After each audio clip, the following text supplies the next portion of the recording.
Listo. Bien. Muy buenas tardes a todos. De parte del capítulo estudiantil de la Asociación Colombiana de Geólogos y Geofísicos del Petróleo, les damos la bienvenida.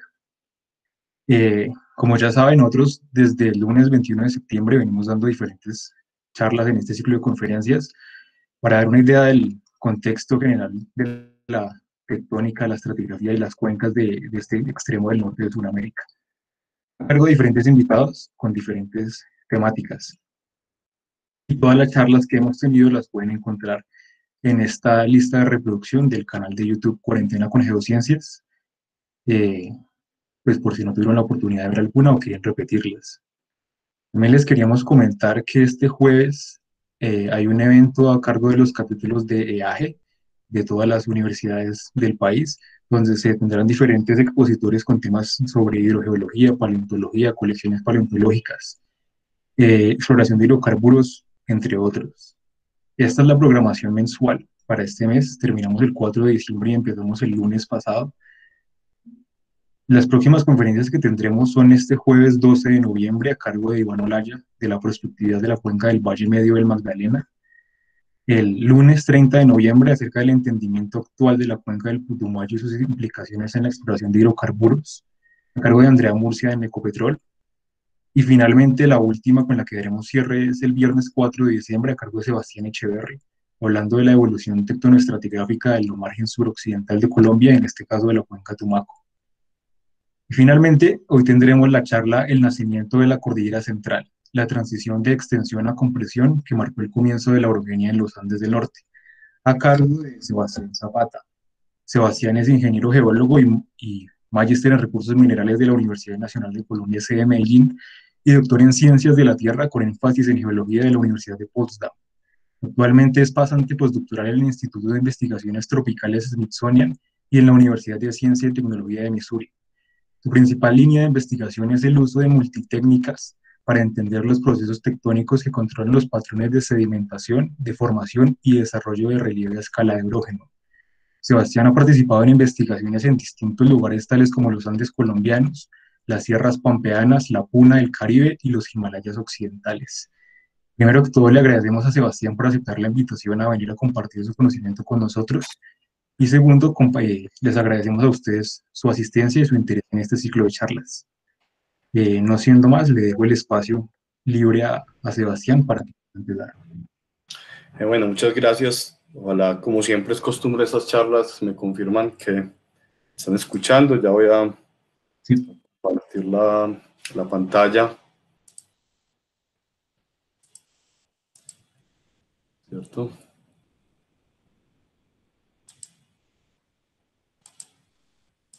Y bueno, y ahí si alguien me puede confirmar si me escuchan y me ven de manera... Sí, vemos y escuchamos. Listo. Entonces, bueno, yo hoy les voy a hablar de una investigación que, más que mía, ha sido de un gran grupo de personas y que ha acumulado una cantidad de publicaciones en los últimos 2 o 3 años, y es básicamente el entendimiento de la historia cretácica de la cordillera central, que como yo espero que les quede la idea al final de la charla, es el resultado de una historia preorogénica, extensional, que luego en el Cretácico se convierte en el comienzo de la orogenia andina, ¿no? Entonces voy a ir contándoles lentamente cómo llegamos a esta conclusión y espero pues que les quede como el mensaje principal que les quiero transmitir. Entonces, primero que todo, yo les quiero hablar un poquito de los Andes, ¿no? Como para ubicar esta investigación en un marco más global. Los Andes es uno de los orógenos, o el orógeno más largo del planeta. Son casi 7 kilómetros a lo largo del rumbo de una cadena orogénica continua, que a pesar de ser continua no es homogénea a lo largo del rumbo, ¿cierto? Tenemos 3 divisiones principales o clásicas, ¿cierto? Que es los Andes del norte, ¿cierto? Que es lo que le compete a la charla de hoy. Los Andes centrales, que van casi desde Perú hasta los Andes centrales, y los Andes patagónicos o los Andes del sur, ¿cierto? Estas distinciones se han hecho como de manera clásica para distinguir grandes provincias morfotectónicas de los Andes.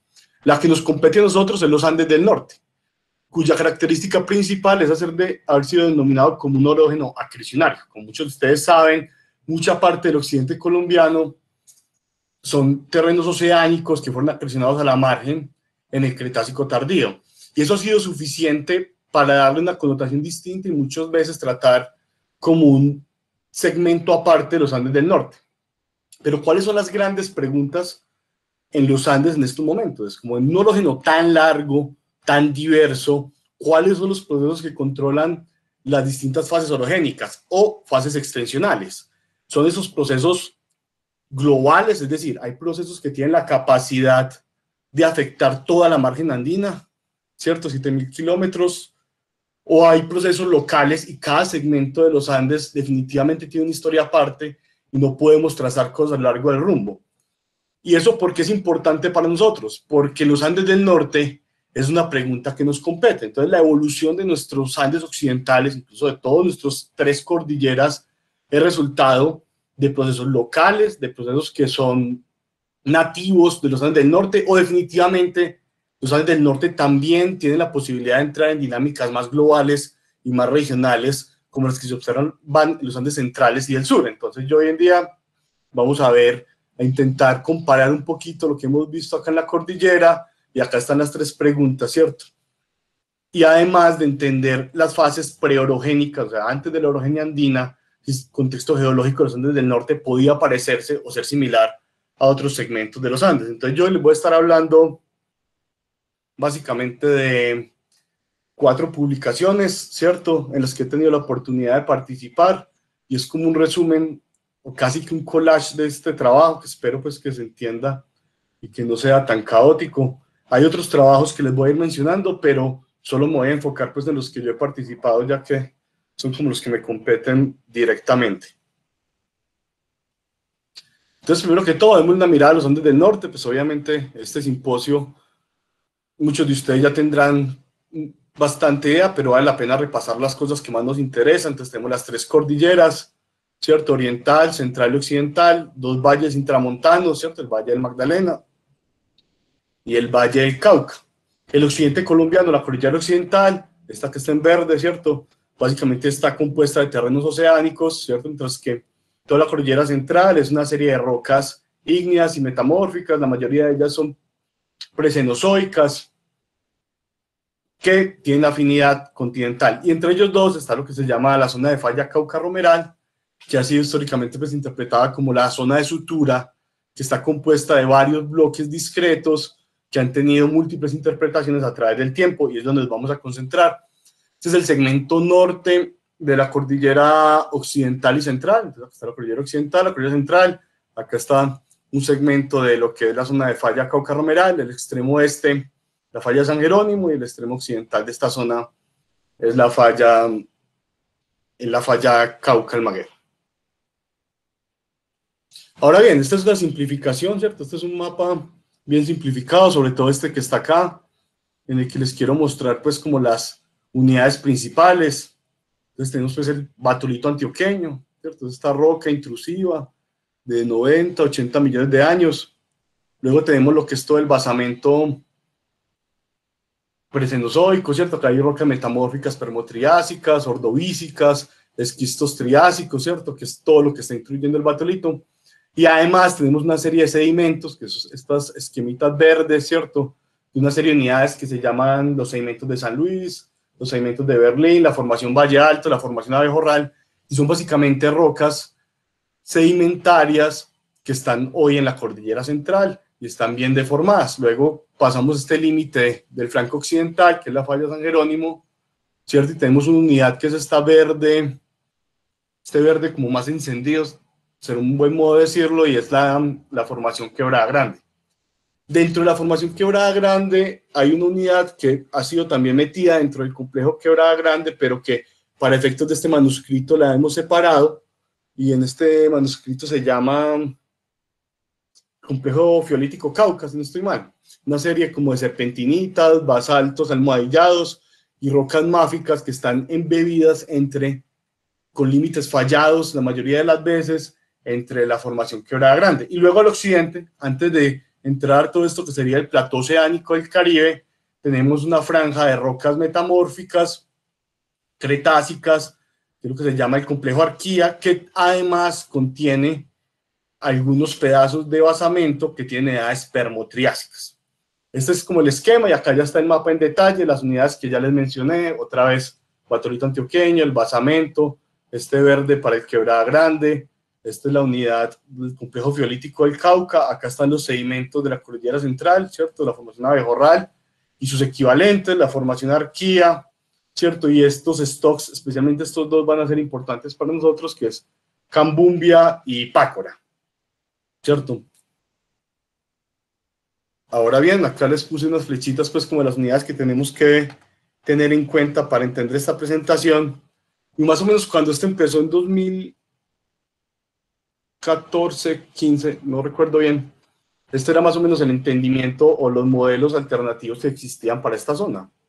Entonces todo parte siempre de un arco jurásico, ¿cierto? Y en los modelos de Spikins y Villagómez, incluso en muchas interpretaciones clásicas de la cordillera, siempre se ha visto puesto como un sistema acrecionario, ¿no? En el que desde más o menos 100, acá está cubierto, pero esto es 100, 115 millones de años, yo empecé a apilar contra la margen una serie de terrenos oceánicos que venían de algún punto en el occidente y que obviamente formaban como este segmento de terreno, ¿cierto? En el que limitados por fallas, ¿no? Entonces cada una de estas unidades representaba uno de estos elementos que venían acá, el primero a 130, luego esto que es el Quebrada Grande a 115, luego el Arquía y por último el Plató. Entonces en ese sándwich, ¿cierto? Yo tenía lo más viejo al este y a medida se iban apilando cosas más jóvenes hacia el occidente. Otras alternativas presentaban modelos de este estilo, en el que, en cambio, al contrario de ir apilando una cantidad de unidades contra la margen, lo que yo había tenido era un punto en el que yo había quebrado el continente, tenía extensión, había formado una unidad, ¿cierto? Acá el Quebrada Grande es un rift, en la mitad de la extensión y luego había apretado de nuevo y así me había quedado mi geometría. Pero esta geometría, usted lo que tiene es viejo, joven, viejo. O sea, este lado tiene que ser igual a este, ¿cierto? Para que este modelo tenga sentido. Y acá en los colores están las unidades que nos interesan, ¿cierto? Que les voy a ir mencionando para que no se nos haga muy caótico. Entonces está el Quebrada Grande, que es clave, acá representado como un arco oceánico entre 10 y 115 millones, y acá con la misma edad, pero representado como rocas de afinidad de rift. Entonces, y además de este modelo de apilamiento, esto no pasó en un modo de acordeón, ¿cierto? Esto pasó en distintos puntos a lo largo del rumbo. Es bien aceptado, pues, o varios modelos implican que estos terrenos o esta historia pasó mientras que muchos de estos bloques se movían al norte. Acá me robé esta gráfica de Camilo Montes, ¿cierto? Para mostrar efectivamente, como él muestra y pone estos bloques bien al sur, ¿cierto? Más o menos en lo que sería el forear de Ecuador, y que esos bloques durante las colisiones van viajando hacia el norte, ¿cierto? Con respecto a una margen. Entonces, este era el problema, ¿cierto? Este es el estado en el que estábamos, y yo básicamente puedo dividir esto en varias preguntas. Entonces, ¿cómo entendemos este problema de las unidades que están embebidas en la zona Cauca-Romeral? Entonces necesitamos primero entender las relaciones preformacionales. O sea, hoy en día todo está deformado, todo está piñado, pero ¿cuáles eran las relaciones de estas rocas antes de los eventos deformacionales? ¿Tenían relación? ¿No tenían relación? ¿Se formaron en puntos distintos? ¿O se formaron como parte de un sistema tectónico, de un escenario tectónico común? Segundo, algo que era clave también era mejorar el marco de referencia temporal. O sea, necesitábamos entender edades de deformación, magmatismo y sedimentación. Y además de la temporalidad, necesitamos entender la tectónica en el tiempo, necesitamos entender procesos. Para eso, esta charla ataca 3 tipos de procesos, que es como la ruta de los sedimentos, que se hace con la procedencia, el contexto tectonomagmático, que básicamente vamos a presentar algo de geoquímica, y historias termales, ¿no? Porque también vamos a usar algo de termocronología. Pero primero que todo, para entender el ítem 1, entonces necesitamos algo de trabajo de campo, ¿no? Entonces empezamos como con campo. El principio de este trabajo se basó ahí en este recuadro, lo que ven en negro, ¿cierto? Y esa zona se eligió porque, si ustedes ven, es uno de los extremos más estrechos donde están todas las unidades de nuestro interior. O sea, tenemos otra vez el basamento, una franja de los sedimentos cretácicos tipo abejorral, ¿cierto? Luego tenemos la falla de San Jerónimo y acá tenemos ya como unas piezas de lo que es el complejo fiolítico Cauca, tenemos el Quebrada Grande, y al final acabamos en un stock, ¿cierto? En un gneiss, o una roca gneisica, granítica, ¿cierto? Que es lo que llaman el stock de Cambumbia. Entonces esta sección era perfecta, y además tenía un desnivel bien interesante. Esto empieza como, esto es más o menos entre Abejorral y La Pintada, ¿cierto? En las partidas que van para Aguadas, esto empieza más o menos a 2000 metros y desciende hasta el Valle del Cauca. Además acompañamos pues con varias observaciones regionales. Ahorita les voy a mostrar algo de estratigrafía publicada que no es nuestra, pero que la compilamos, que son estas secciones. Además acompañamos con un perfil más extenso al sur, ¿cierto? Y además y varias observaciones a lo largo del valle, pero digamos que este fue el lugar donde nosotros construimos una sección de referencia, ¿no? Como un lugar donde pudiésemos tener todas las unidades y tender en detalle. Entonces incluso esto empezó, esta sección la vimos por primera vez hace mucho tiempo cuando yo cursaba mi curso de Campo 1, ¿no? Esto incluye lo que llaman la Quebrada Campanas, Abejorral y una pequeña población que se llama Pantanillo. Entonces lo que hicimos fue un mapeo de lo que se podía ver y como los rasgos principales de las unidades que les voy a decir, entonces les voy a empezar a mencionar lo que vimos. Entonces dividimos el Abejorral en dos unidades que eran mapeables, ¿cierto? Y eran diferenciables, incluso con un miembro volcánico bien importante, que podían ser diferenciadas en un mapa y lo llamamos el Abejorral superior, el Abejorral inferior. Luego vamos a hablar más de eso. Encontramos unos sistemas de fallas que vergían hacia el occidente, pero también encontramos algunas fallas, ¿cierto? Como una especie de backthrust que estaban con la vergencia cambiada. Luego encontramos dos gneisses que son los que limitan, esto es lo que llama la formación Cajamarca, unos esquistos de distintos tipos, y acá están dos gneisses que se llaman el gneiss de Abejorral y el gneiss de Pantanillo, ambos de edad permotriásica, ¿cierto? Luego encontramos otras escamas, ¿cierto? De lo que es el Abejorral superior, metida entre el basamento y lo que parece ser una discordancia de esta unidad contra el basamento, y al final tenemos un gauro que para efectos de este manuscrito está incluido dentro del complejo fiolítico del Cauca, ¿cierto? Como estas rocas bien máficas que está cortado por la falla San Jerónimo y que está ya cabalgando lo que es la formación Quebrada Grande. Acá se les muestro un poquito de las rocas. Estas son como los diques que se encontraron en la formación de Abejorral. No estaban reportados antes, ¿no? La formación de Abejorral por lo general ha sido tomada como una unidad sin magmatismo. Acá tenemos pues como unos conglomerados, todos los conglomerados del Quebrada Grande. Acá están las lavas y los lodos de la formación Quebrada Grande en el perfil que ya les conté. Entonces hablemos un poquito de la estratigrafía. Entonces nosotros compilamos lo que llaman unas columnas que hay reportadas o las que habían construidas para la formación de Abejorral o sus equivalentes. Y de la compilación encontramos básicamente que habían dos dominios principales y que estaban bien descritos en esta unidad, ¿cierto? Es una unidad que estaba reportada o estaba interpretada con una edad aptiano-albiano, ¿cierto? Que hacia la base parecía tener una serie de conglomerados que a veces tenían fragmentos de hojas, ¿cierto? Fósiles continentales que parecían de alta energía, pero que eran cosas fluviales, continentales, mientras que hacia arriba, hacia el tope de la secuencia, siempre se habían reportado unas secuencias de scherst, lodolitas con laminación plano paralela y con fósiles marinos y ambientes que eran interpretados como de marine shelf o turbíticos, ¿no? Y más o menos con este marco de referencia, la compilación que hicimos, logramos nosotros amarrar en la zona de estudio unas secciones del Quebrada Grande, de la formación de Abejorral, perdón, a esta estratigrafía más regional. Entonces acá tenemos pues que algunas secciones logramos identificar que eran asociadas a la base, otras eran características del tope, y esto lo hicimos en segmentos muy pequeños debido a que, como ustedes vieron, la zona de campo que nosotros elegimos presentaba bastante deformación y estaba invertida y era difícil mantener la continuidad, pero sin embargo logramos tener como estos pequeños segmentos, ¿cierto? Donde había como preservación de estructuras de las fases, entonces logramos amarrarlo y proponemos pues esto regional. Entonces para nosotros esto es el abejorral superior, abejorral inferior, ¿cierto? Que es una definición que simplemente es útil para explicar los resultados que obtuvimos. Aparte de esto, también Agustín Cardona ha presentado otras secciones muy importantes, sobre todo esta, hay varias, esto salió, va a salir en el libro ahora de geología, no voy a hablar mucho de eso porque eso va a tener su propio simposio, pero por lo menos acá se ve en algunos sectores el batolito antioqueño intuyendo rocas cretácicas deformadas y siendo cabalgadas por el basamento. Es decir, esta mera sección ya nos dice que había una deformación anterior al batolito antioqueño que es anterior a la colisión. Entonces ya es claro que la cordillera sí tiene eventos orogénicos antes de la colisión. Entonces yo voy a ir como haciendo unos pequeños recordatorios, entonces por lo menos acá están las conclusiones más importantes del trabajo de campo.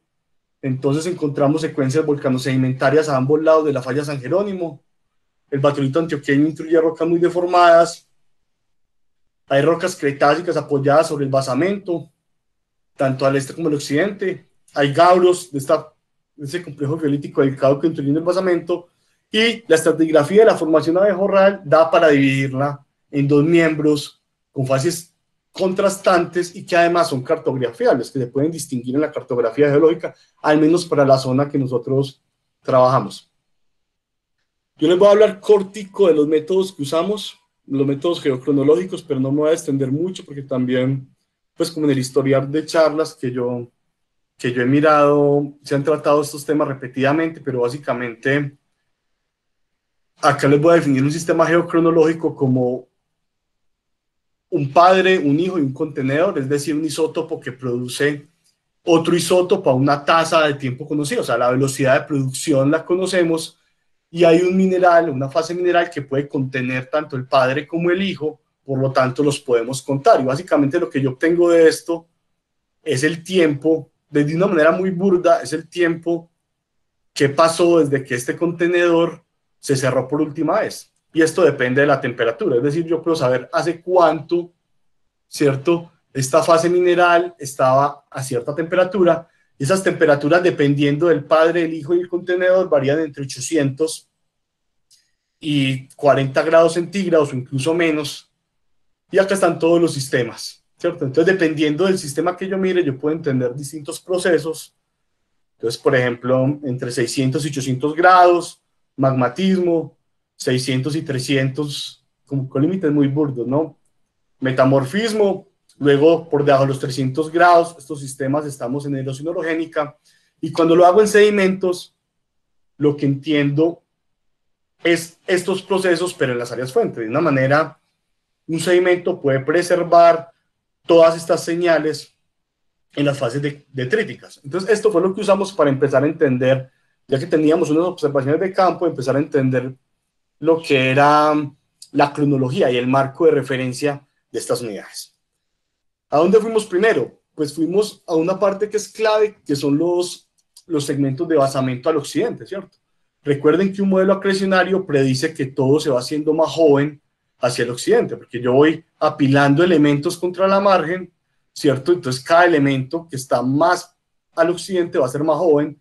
Sin embargo, ya estaba reportadas varias edades, pero fuimos para confirmar, a datar el stock de Cambumbia y el stock de Pácora, ¿cierto? Usamos uranio-plomo y obtuvimos edades permotriásicas que son solo las mismas de basamentos como el stock de Abejorral y el stock de Pácora, ¿cierto? Entendiendo ya nuestra primera conclusión, que es que habían rocas continentales a ambos lados de estas unidades cretácicas, que estaban limitadas hoy en día por rocas permotriásicas, que son basamentos de la cordillera central y que no son elementos alóctonos a la margen ni formados en un arco oceánico, son elementos que definitivamente vienen o pertenecen a la margen continental. Acá están las dos edades.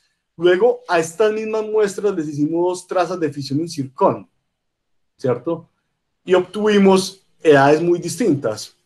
Para el gneiss de Abejorral, que está al este de la falla San Jerónimo, obtuvimos edades de 100 millones de años, mientras que para el stock de Pácora obtuvimos edades muy parecidas a las uranio-plomo. Las trazas de fisión in zircón nos están hablando del tiempo que estas rocas estuvieron a 300 grados centígrados, ¿cierto? Entonces, y el uranio-plomo nos habla del tiempo que estas rocas estuvieron a 800 grados centígrados. Entonces nos está diciendo que ambas rocas tienen la misma edad de cristalización, es decir, se formaron en contextos parecidos o al mismo tiempo por lo menos, pero que las historias posteriores, ¿cierto? Que experimentaron esta roca, las historias de enfriamiento posteriores fueron distintas, ¿no? Y eso debe tener un significado. Básicamente esta roca tiene casi la misma edad de fission track que edad de cristalización, es decir, pasó de 800 a 230, a 300 grados en un intervalo corto de tiempo, mientras que esa tuvo una historia más compleja, ¿cierto? Y primero se cristalizó y luego a 100 grados tuvo otra parte de la historia. Una vez acabamos con los basamentos continentales, empezamos como a trabajar con las lavas. Recuerden pues que yo les había contado en el mapa que teníamos unas lavas en el Quebrada Grande y ahí teníamos otras en el Abejorral. Y el Abejorral que se encuentra en una posición muy clara, o sea, al occidente de la falla San Jerónimo, o sea, claramente al occidente, acá habían rocas volcánicas, hay rocas volcánicas.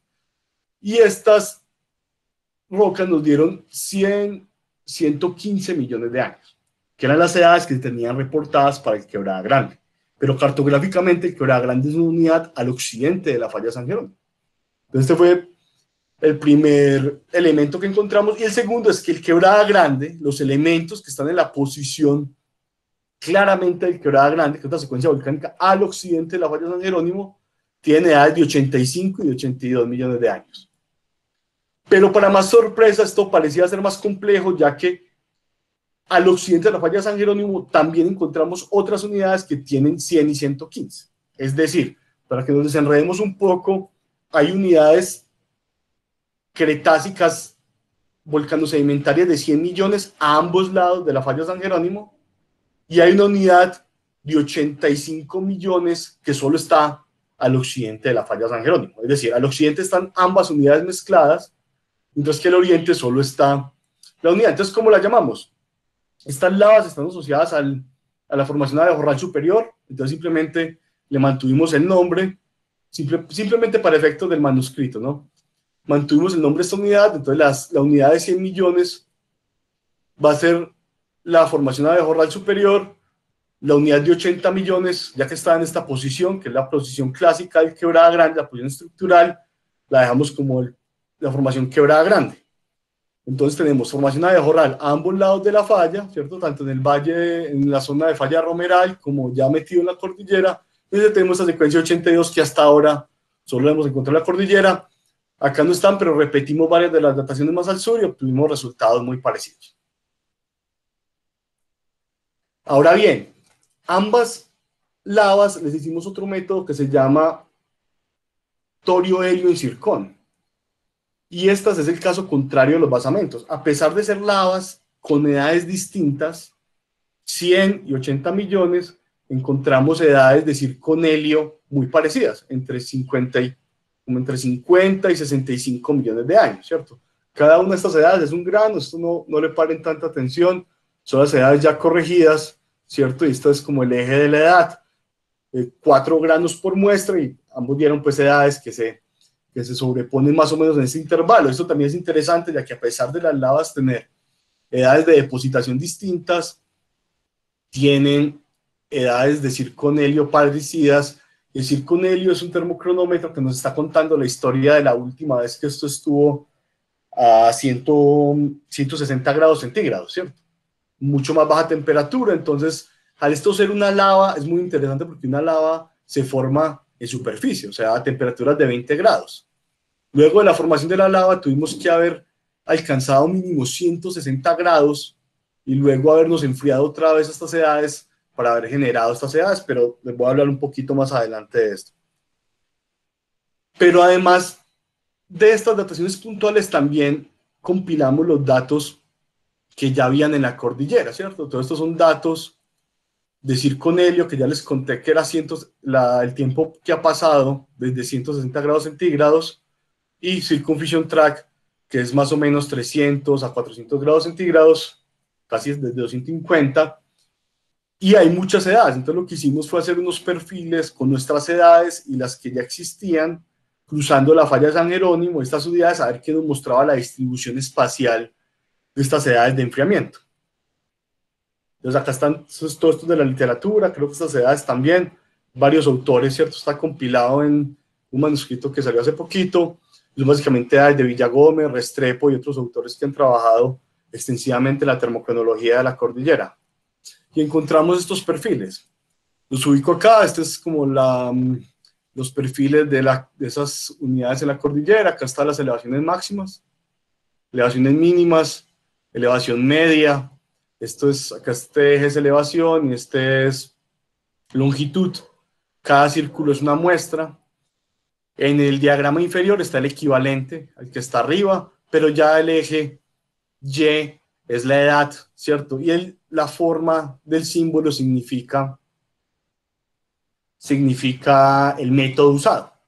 Entonces es claro que la falla San Jerónimo, o por lo menos con los datos disponibles hasta ahora, marca un cambio en la distribución espacial de estas muestras. Las que están al este, en elevaciones más altas, tienen edades más jóvenes, ¿cierto? Mientras que las que están al occidente, en el Valle del Cauca, a elevaciones menores, tienen edades mucho más viejas. Acá están nuestros datos. Esto aplica tanto para el sistema Circumcision Tract, que son los círculos, ¿vean? Y medianamente para el sistema Circonelio, que son los cuadrados, pero es más evidente para el sistema Circumcision Tract. Vea que estas edades llegan hasta 200 millones de años, ¿cierto? Mientras que acá en la cordillera todas estas edades son de 50. ¿Cómo puedo yo explicar un patrón de esos? Pues usted se imagina que si este bloque se está levantando, ¿cierto? Yo estoy generando erosión en el bloque techo de la falla San Jerónimo, mientras que la erosión en el bloque piso es mínima. Si yo hago esto por una cantidad de kilómetros, si yo logro denudar varios kilómetros, lo que voy a tener es que estoy enfriando las rocas que están en el bloque techo, mientras que no estoy enfriando las rocas que están en el bloque piso. ¿Por qué? Porque la erosión que genera esta falla le está quitando material a este material que está cubriendo estas muestras. Y al final esto resulta en estos patrones. Y eso se puede interpretar como que la edad de los bloques techo puede terminar siendo interpretada como la edad de movimiento de la falla, ¿cierto? Entonces, además de haber entendido las historias locales de cada una de estas rocas, los patrones espaciales también están contando la historia de cómo la falla de San Jerónimo fue responsable de una gran cantidad de exhumación diferencial entre 50 y 65 millones de años.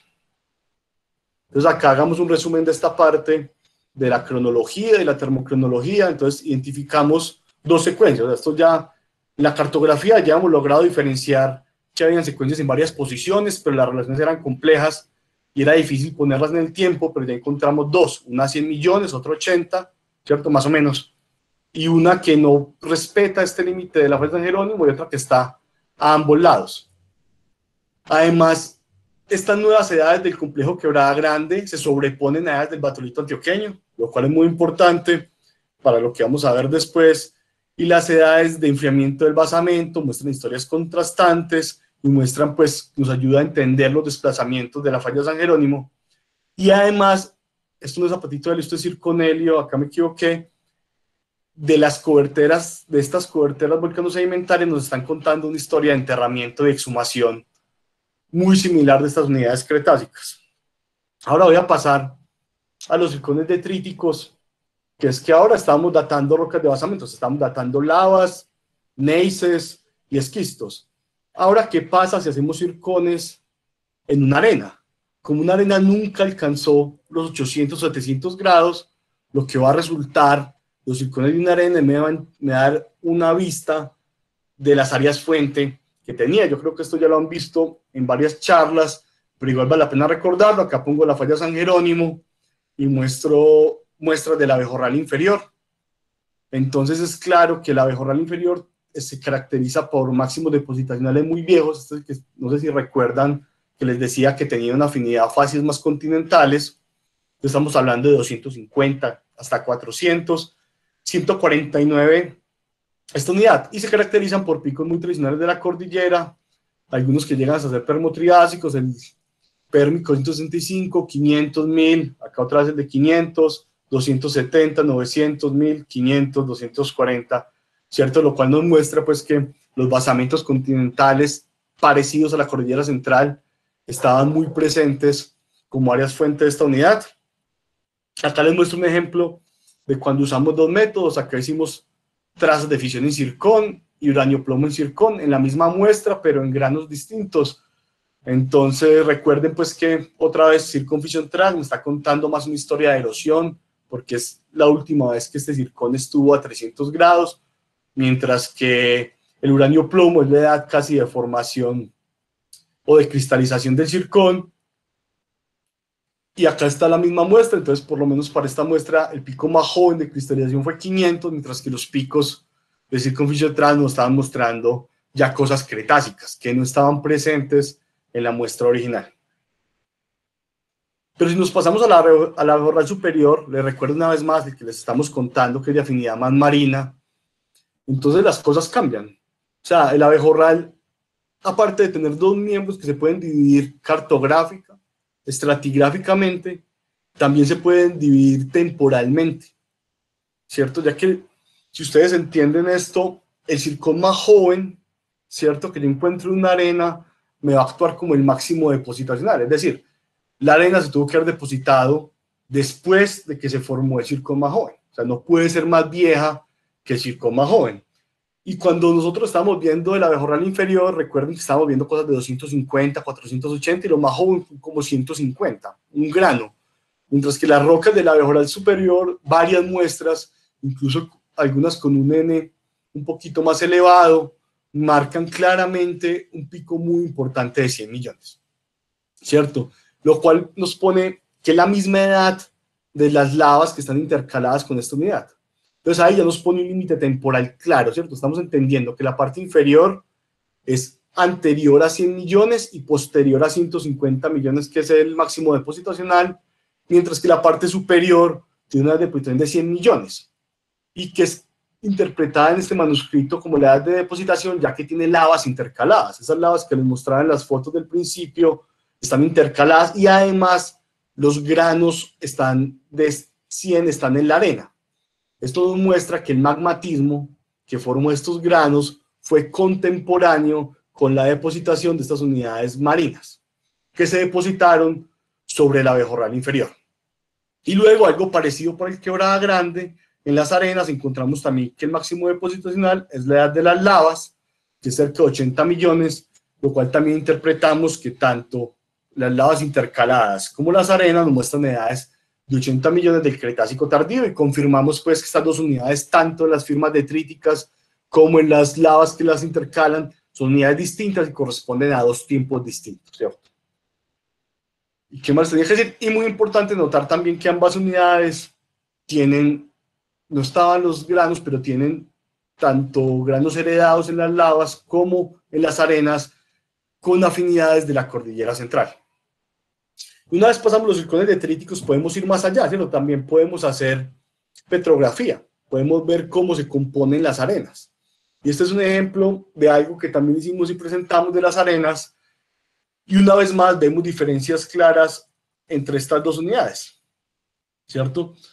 Pueden ver, por ejemplo, como el abejorral inferior se caracteriza por granos más lítico-metamórficos, ¿cierto? Mientras que cuando uno sube a la parte superior empiezan a encontrarse una gran cantidad de líticos volcánicos, ¿cierto? Que no están en la unidad inferior, lo cual es consistente. Empezamos a ver cómo varias cosas nos cuentan la misma historia. Entonces ya los zircones nos estaban diciendo las relaciones de campo de las lavas, que estas unidades habían sido contemporáneas a un magmatismo, que son dos magmatismos distintos, ¿cierto? Ahora encontramos desde la petrografía que definitivamente la aparición de líticos volcánicos es una característica muy importante de las arenas de lo que estamos llamando en este trabajo el abejorral superior. Y también se ve acá en sus diagramas de composición, entonces esta aparición de líticos volcánicos hace que yo vea, este es el color del inferior, este es el superior, por acá está el Quebrada Grande, ¿cierto? Y acá vemos pues como el abejorral inferior es muy cuarzoso, mientras que se va volviendo mucho más lítico a medida que el vulcanismo se va volviendo más dominante en la cuenca.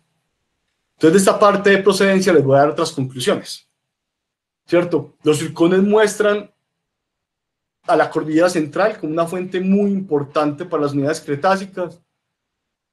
Estos dos miembros del abejorral se pueden distinguir cartográficamente, se pueden distinguir sus firmas de zircón, se pueden distinguir temporalmente, se pueden distinguir estratigráficamente. Y el miembro inferior y el miembro superior es la secuencia volcano-sedimentaria, pero distinta a la de la Quebrada Grande, ya que se diferencian por 20 millones de años. Entonces ya hemos recorrido observaciones de campo, hemos hecho cronología de basamentos, hemos hecho cronología en lavas, además hemos hecho de enfriamiento de basamentos, ahora hicimos procedencia, que es que entendimos de dónde vienen las partículas que están en los sedimentos, cuál era el contexto de la cuenca, ¿cierto? Si era dominada por volcanismo, si una cuenca anterior al volcanismo. Ahora vamos a ver qué nos dice el magmatismo. Yo no voy a entrar mucho en esto porque, como les digo, esto hace parte también del capítulo que el profesor Cardona escribió para el libro de Geología Colombiana, que tiene un simposio ahora al final de este mes, y que los invito, pues, si les interesa este tema, a ver un poquito más. Y este trabajo presenta mucho de lo que es el magmatismo. Entonces, como ustedes, pero así brevemente, las composiciones de las rocas ígneas, plutónicas y volcánicas dependen de muchas cosas, pero muchas están controladas por el reservorio, o sea, la roca a partir de la cual se funde, el tipo de manto, pero además dependen mucho de la corteza que atraviesa, ¿cierto? Si esta corteza es muy espesa, ¿cierto? Entonces el tiempo de residencia de los magmas va a ser largo y se van a contaminar mucho más, ¿cierto? Con los elementos con los elementos que forman esta corteza. Si la corteza es delgada y está sometida a extensión y tiene un montón de caminos para que los magmas viajen, la contaminación va a ser menor, ¿cierto? Entonces, de una manera muy gruesa, ¿cierto? Acá están comparando, en esta unidad de arriba están comparando el amarillo, son rocas de 90 millones de 98, 95 millones de años, mientras que las otras son el batolito antioqueño, que son de 90, 80 hasta 75, y simplemente vemos cómo este es el diagrama, es el diagrama de multielemental, estas son las trazas, bueno, las tierras raras, ¿cierto? Esto me muestra un trend mucho más plano, entonces los trends del batolito son mucho más inclinados, mostrando pues que evidentemente las rocas de 90 millones han sufrido menos contaminación cortical, o esa es la conclusión que se presenta en el trabajo de Agustín Cardona. Y lo mismo para este elemento, muchas de las anomalías que son características, ¿cierto?, de los arcos continentales y de la corteza continental y de sedimentos continentales son mucho menos pronunciadas en las rocas de 100 millones a 90 millones. Hay un cambio. Yo les quiero dejar acá el mensaje que hay dos grupos, uno que tiene más contaminación cortical y otro de menos, y lo mismo pasa para las rocas volcánicas. Entonces acá la leyenda es más complicada, pero básicamente el Quebrada Grande, que es de 85, 83 millones, ya les conté, son las áreas amarillas y moradas, mientras que el complejo fiolítico de Cauca y las lavas del Abejorral son las que están acá en línea, las líneas verdes, como ese verde, no sé, ese verde raro, son el complejo fiolítico Cauca, y las lavas del Abejorral son las líneas naranjadas. Una vez observamos lo mismo, son mucho menos pronunciadas las anomalías, y estos patrones tienen que ser más planos, lo cual es símbolo de menos contaminación cortical, o es la interpretación que se dio en los manuscritos. Después, dentro de los manuscritos está la discusión pues de las alternativas interpretativas, pero lo que quiero es dejar este mensaje. Además, los isótopos, ¿cierto?, también muestran señales muy parecidas. Acá por lo menos este eje pueden ver la edad.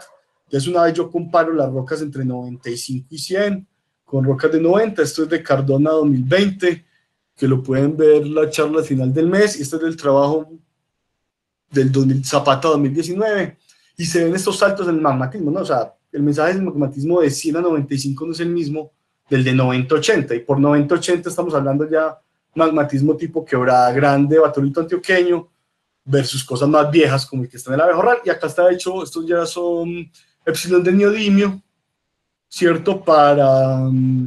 Eso lo que me representa es que los valores más positivos tienden a ser valores más primitivos o con menos influencia cortical. Y acá estamos viendo, lo que les quiero mostrar es que las lavas de las andesitas del Abejorral plotean muy parecido a rocas del complejo fiolítico del Cauca, ¿cierto? Y este es un amarre que nosotros usamos porque lamentablemente no logramos una de las grandes preguntas, es la edad de esta unidad, y por estas similitudes nosotros simplemente hemos interpretado, y por su posición estructural, que esta unidad está muy relacionada, ¿cierto?, a las rocas de la abejorral superior, pero yo esto se los voy a discutir más en detalle al final de la charla, ¿no? Bueno, o en las conclusiones de la charla. Entonces, ¿qué podemos concluir del magmatismo? Las rocas del complejo fiolítico del Cauca no fueron datadas, pero muestran afinidad con las lavas de la abejorral superior. Y hay dos grupos, ¿cierto? Hay unas lavas que muestran una corteza, lavas y rocas plutónicas que se formaron en una corteza adelgazada, más atenuada, y hay otras que se formaron en una corteza más gruesa, que tienen firmas más continentales, y esto también muestra dos tiempos, que son los dos tiempos que tenemos en nuestras secuencias vocales sedimentarias. Uno entre 93 y 110, y otra entre 90 y 80. Entonces ya vamos viendo que ya en la estratigrafía, los ambientes de depositación, las edades de vulcanismo y ahora las firmas químicas, hay dos momentos, ¿cierto? 93-110 y 90-80. Esto no voy a hablar casi, pero hace poquito salió un manuscrito de David Avellaneda que le mete la componente del metamorfismo, ¿no? Entiende el metamorfismo, estas unidades que les hablaba del occidente, los invito a que revisen el manuscrito, y lo que él encuentra es que hay trayectorias metamórficas, ¿cierto?, en este mismo momento del tiempo, unas trayectorias que básicamente van, esto es presión, ¿cierto?, esto es temperatura, y son trayectorias que van desde la alta presión hasta la baja presión y alta temperatura, y eso tiene unas implicaciones que él interpreta dentro de este contexto tectónico, y yo les voy a mostrar la interpretación, pero definitivamente no voy a entrar en los detalles de este manuscrito. Pero si además le interesa cómo el metamorfismo también se puede engranar con lo que hemos visto, hemos estado hablando, ya hablamos de cartografía, relaciones de campo, estratigrafía, procedencia, termocronología, edades de enfriamiento, edades de basamento, magmatismo, contextos tectónicos, y ahora el metamorfismo, por supuesto, también tiene una parte de la historia que nos contó, y eso está en este manuscrito que pueden revisar. Entonces, resumen, ¿cierto? Yo sé que esto es bastante, entonces yo, como más o menos después de todos estos datos, cómo nos quedó el contexto temporal. Entonces, vamos a recordar, ¿cierto? Entonces tenemos la margen continental, la falla San Jerónimo, los sedimentos tipo abejorral, pero que en la cartografía pues incluye un montón de unidades muy, muy similares. Luego tenemos lo que estamos llamando la formación Quebrada Grande, en este verde encendido. Acá el complejo Arquía, donde están pues los datos de Avellaneda, nuestra sección y cómo nos quedó esto temporalmente. Entonces tenemos, primero que todo, acá están las fallas, entonces acá están distintas posiciones estructurales, la cordillera central, el valle del Cauca, la cordillera occidental. Acá tenemos el tiempo. Primero que todo, por donde empezamos, tenemos basamento permotriásico a ambos lados, ¿cierto? Lo tenemos tan lejos como cerca de la sutura con el Cauca. Tenemos este basamento a ambos lados. Luego tenemos esta unidad que es el abejorral inferior, ¿cierto?, que es una unidad continental que se depositó en 350 y 100 millones de años, ¿cierto?, conglomerática, de grano grueso, que no reporta magmatismo. Luego tenemos lo que llamamos el abejorral superior, ¿cierto?, que está intercalado con lavas, es una unidad marina, es una unidad más profunda, es una unidad que está... Es una unidad que se depositó sincrónicamente con magmatismo. Es una unidad que está en distintas posiciones estructurales, tanto en la cordillera central como en el Valle del Cauca. Luego, el complejo fiolítico del Cauca, esta gran incógnita representa la incertidumbre de tiempo, pero ustedes vieron cómo comparamos con rocas jurásicas, cretácicas, y estas unidades se ven que están muy relacionadas químicamente a las lavas del abejorral, además que están estructuralmente están íntimamente relacionadas al Quebrada Grande. Y luego tenemos el Quebrada Grande, que se forma casi 20 millones de años después, a las lavas del abejorral superior, que se encuentran entremezclados en este dominio, ¿cierto?, que supone un gran espacio de tiempo, esas dos unidades, y que eso posiblemente esté evidenciado una discordancia entre ambas unidades. Si entendimos un poquito en qué nos quedó, y acá están las unidades que trabajan este paper de Avellaneda, las que ya les dije que no voy a comentar mucho, pero que también hacen parte de la historia. Esta historia es una historia entre 150 y 100, entonces más o menos así nos quedó como nuestro marco temporal, pero eso se puede poner un poquito más complejo, ¿no? Entonces, para mirar este gráfico, entonces vamos a ver que acá ya están es como los datos crudos, ¿no? Entonces acá tenemos las filas, son varios dominios estructurales, entonces por ejemplo los que nos interesan, entonces acá está CC, Cordillera Central, acá está la zona de Falla Romeral, la Cordillera Occidental, ¿cierto? Estas son la Quebrada Grande, el Abejorral, esta unidad que es el Penderisco, pues que es de la Cordillera Occidental, de la que no voy a comentar mucho porque se nos va complicando y se nos va extendiendo mucho esta charla. Y acá está el tiempo, ¿no? Y acá tenemos una cantidad de datos crudos, desde los que tenemos Circumcision Tract detrítico, o sea, en rocas sedimentarias, Circumcision Tract en rocas de basamento, circonelio en rocas de basamento, picos, los picos de las edades uranio-plomo, y las estrellitas marcan pues los que se publicaron en esa contribución, y las zonas azules marcan las edades de cristalización o acumulación de cada una de estas unidades, ¿cierto? Y acá en la vertical hay los eventos más importantes de la cordillera central, simplemente comparados con los datos crudos. Entonces simplemente era para mostrar cómo estas unidades se repiten en muchos eventos. Acá esto es un histograma con las edades Circumcision Tract y Circunelio de la cordillera, todas las edades, una compilación de la cordillera, y estos son los datos crudos que yo les quería mostrar varios eventos, ¿cierto? Entonces, por ejemplo, 120-100, ¿cierto? Que es básicamente la edad de depositación del abejorral inferior, marcada por esta zona azul claro. Tengo tanto uranio-plomo en las coberteras detríticas, que marca pues el vulcanismo, pero además también encontramos enfriamientos, ¿cierto? Hay enfriamientos, Circumcision Tract bedrock, que también cubren. Entonces es un momento en el que yo ya tengo un montón de elementos. Tengo sedimentación gruesa, continental, tengo enfriamiento de basamento y tengo vulcanismo, ¿cierto? Son 4 elementos con datos distintos que deben de converger a la misma historia tectónica, ¿cierto? Luego en 4 tenemos lo que es una cantidad de poblaciones detríticas, ¿cierto? Como acá entre 90 y 80, que esto simplemente es el efecto del batolito antioqueño y el Quebrada Grande, que ya les dije que estas son las edades. Acá estaría nuestro grupo magmático de corteza adelgazada, acá estaría la corteza más gruesa, y pues en todas las coberteras estos picos están, desde el Penderisco hasta la formación Amagá, ¿cierto? Es interesante como nosotros siempre vemos que estos picos se repiten en varias unidades. Si uno es una cosa que uno no esperaría, si todas las unidades hubiesen sido formadas en posiciones muy distintas y apiladas a la margen, o si hubiesen sido formadas y luego fragmentadas, porque hubieran tenido que perder conectividad. Luego acá, que esto no es competencia de esta charla, pero que puede ser, está todos los eventos termocronológicos, tanto detríticos como de basamento de la cordillera central. Un evento acá que es entre 60 y 70, y un montón de enfriamiento más joven que este manuscrito interpreta como otro evento deformacional, pero que nuestra charla va a acabar acá, porque esto ya sería como tema de otra discusión.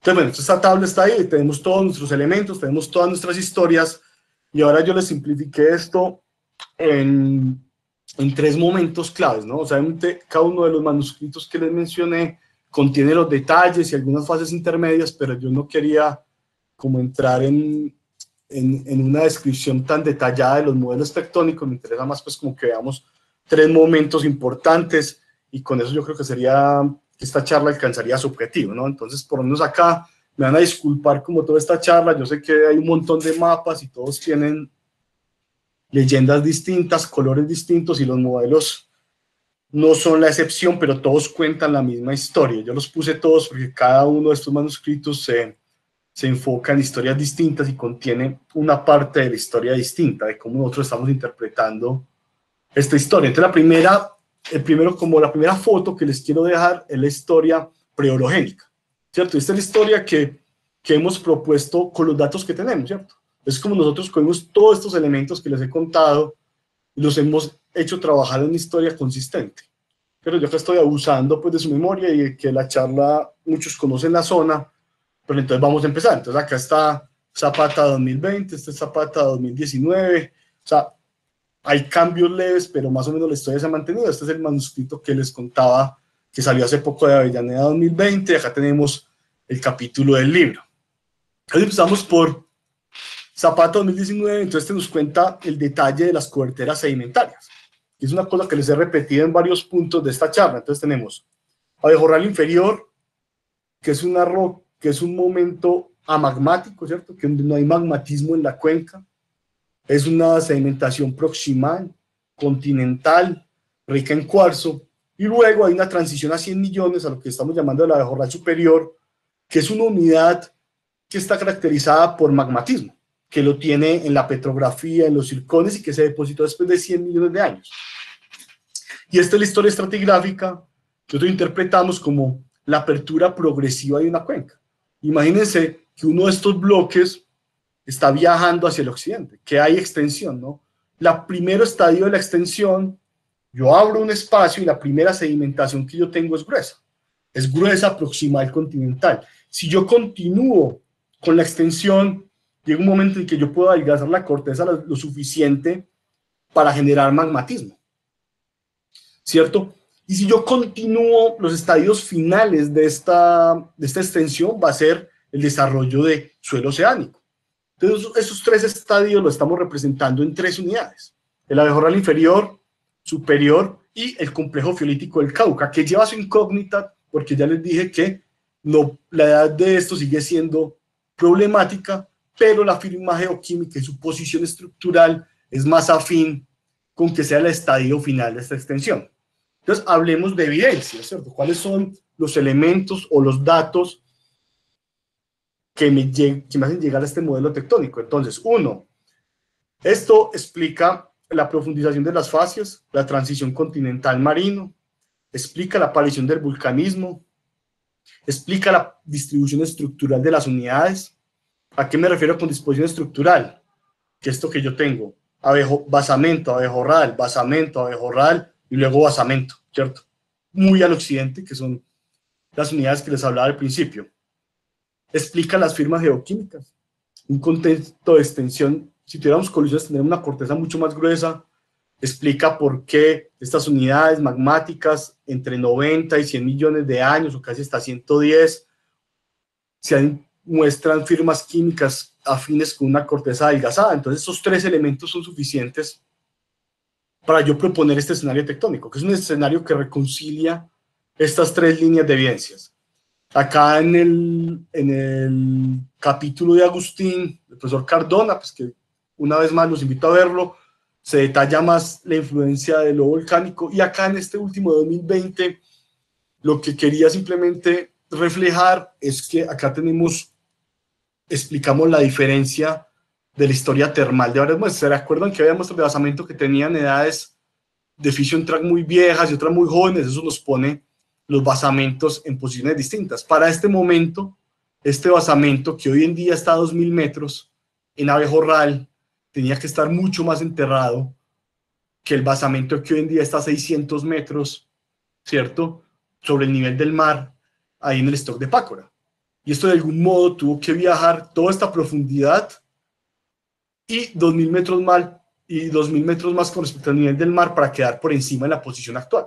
Entonces, estos datos nos ayudan a reconstruir las posiciones, y por eso es que este modelito tiene estas líneas, no sé qué será ese color, bueno, como verde azul, que nos representa las paleotemperaturas. Esto se llama la zona de retención parcial de zircón y la zona de borrado parcial, que simplemente es que tenía que estar más caliente que esto, ¿no? Y además, la edad de esta muestra de exhumación es la edad que tiene el abejorral superior, ¿cierto? Por lo cual implica que el basamento también sufrió un enfriamiento, ¿cierto? Debido a estos fallamientos normales. Y luego el trabajo de David, que se concentra, de David Ollena, que concentra este tiempo, también nos muestra que esas trayectorias metamórficas se pueden explicar con un retroceso del slab. O sea, cuando el slab está muy inclinado, ¿cierto? Luego se empina está muy plano, luego se empina más y eso causa un flujo de calor que podría explicar esas trayectorias de la alta presión a la alta temperatura que ha documentado Avellaneda. Entonces vea que tenemos casi distintos puntos del orógeno, distintas técnicas, distintas historias, desde la estratigrafía hasta las trayectorias metamórficas, que todas pueden ser explicadas en un contexto de extensión, porque, por ejemplo, cuando yo tengo subducción plana, muy horizontal, yo aumento, ¿cierto?, la fricción en la interfaz de la placa y yo genero compresión. Sin embargo, cuando la placa se inclina, yo genero espacio acá, lo cual me genera extensión. Entonces, todos estos elementos del magmatismo, la procedencia, la termocronología, las trayectorias, presión, temperatura en las rocas metamórficas, son consistentes con contar una historia extensional que tuvo 3 estadios, reflejados en 3 unidades distintas. Y además explica la disposición estructural de las unidades, ¿cierto? En las que tengo abejorral, basamento, y tengo en el centro de esta zona de falla Cauca-Romeral, tengo las unidades obviamente que causaron la mayor extensión. Entonces, ese sería como el estadio 1, lo que vamos a llamar el estadio preorogénico, o sea, ¿qué estaba pasando en la cordillera central antes de la fase orogénica? Ahora pasemos al estadio 2, que es donde vamos a reflejar el comienzo de la deformación, ¿cierto? Que está sellada por el batolito antioqueño. O sea, estas relaciones de campo que yo les mostraba, en la que el batolito antioqueño incluye rocas deformadas, nos pone todas estas fases deformacionales antes de 90 millones de años. Hemos intentado refinarlo un poco y al final creo que lo último es que empezó entre 90 y 100, mucho antes de la colisión del Caribe, ¿cierto? Entonces acá lo que pasó fue que la cuenca se invirtió, se deformó, y después de la cuenca se deformó, se formó un arco volcánico, que es lo que estamos llamando el arco volcánico Quebrada Grande, batolito antioqueño. Y esto es muy interesante porque estamos proponiendo que el batolito antioqueño y el Quebrada Grande son la expresión del mismo arco volcánico, con una diferencia, que el batolito antioqueño representa las fases plutónicas. Imagínense un arco volcánico tiene un montón de componentes, las columnas corticales también tienen una estratigrafía. Entonces, ¿qué tengo yo en la parte superior de los arcos? Tengo las lavas, los sedimentos, o sea, el Quebrada Grande, mientras que las partes inferiores tengo obviamente el plutonismo.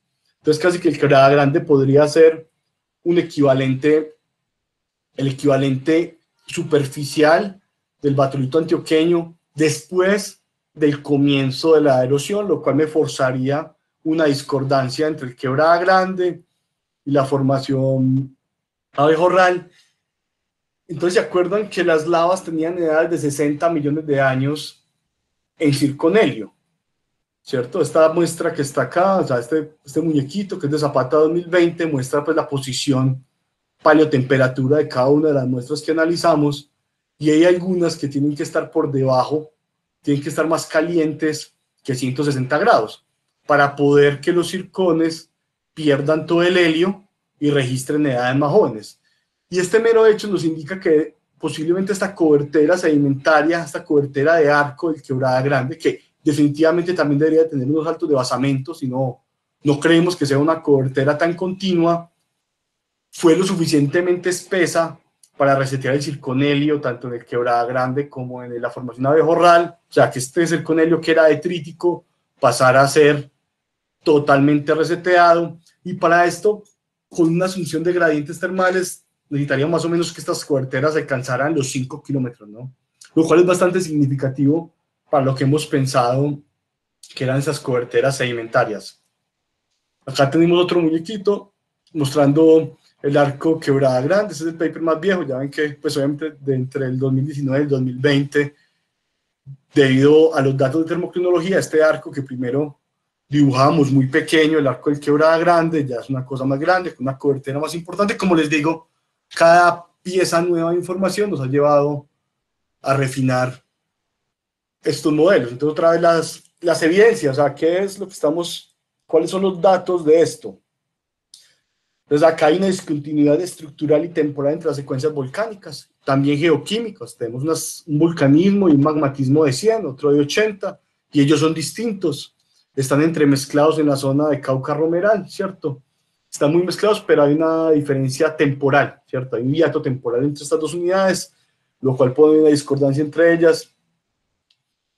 El complejo Quebrada Grande del Batolito Antioqueño se formaron en condiciones parecidas, en un arco continental.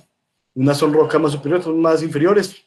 Están en posiciones similares, no hay razones para pensar que tengan que haberse formado distintas. O sea, es totalmente consistente tener un elemento plutónico y un elemento volcánico. Las edades Circonelio nos han mostrado que esta cobertera debería de ser potente, incluso cuando usamos gradientes muy altos, ¿cierto? Esto nos da mínimo 3 kilómetros, ¿no? Hagan las cuentas, 160 grados menos 20, ¿cierto? 30 grados son más o menos 3, 4 kilómetros que necesitamos. Y lo más importante también es que, ¿cómo se explica uno que las rocas más profundas estén hoy en día más altas? O sea, si estamos diciendo que el Quebrada Grande es el componente extrusivo volcánico del Batolito Antioqueño, porque el Batolito Antioqueño está a 2000 metros sobre el nivel del mar y el Quebrada Grande solo está en el Valle del Cauca.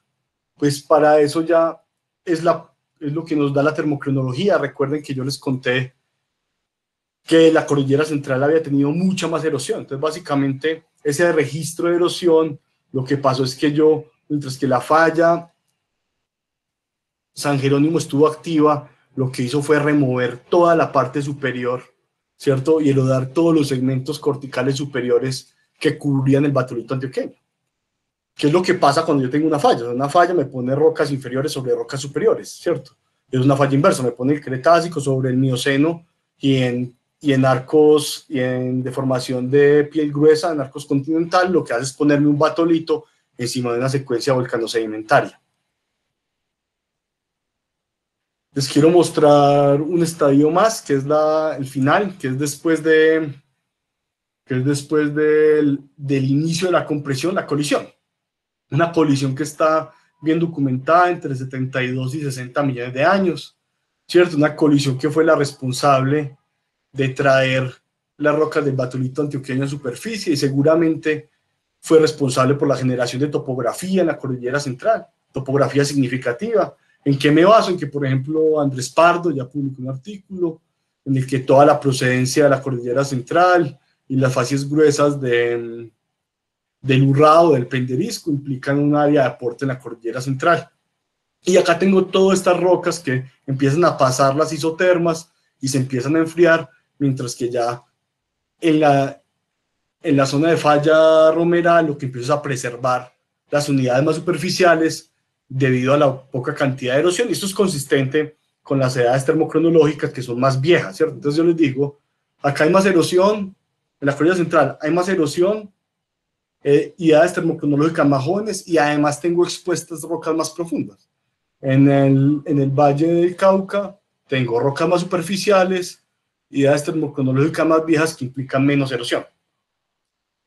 Y acá están las evidencias. Entonces la exhumación es una evidencia, ¿cierto?, de esta colisión, las facies a ambos lados, ¿cierto?, sobre todo en el Valle del Magdalena, las secuencias de destrechamiento. De poquito salió un artículo que se me olvidó poner, de Valencia 2020, en el que también encuentra pues estas secuencias de destrechamiento en las cuales todo empieza con el retrabajamiento de coberteras sedimentarias y al final del Paleoceno lo que ya estoy teniendo son aportes mucho más del basamento metamórfico, que es básicamente el proceso por el cual llevo este bloque.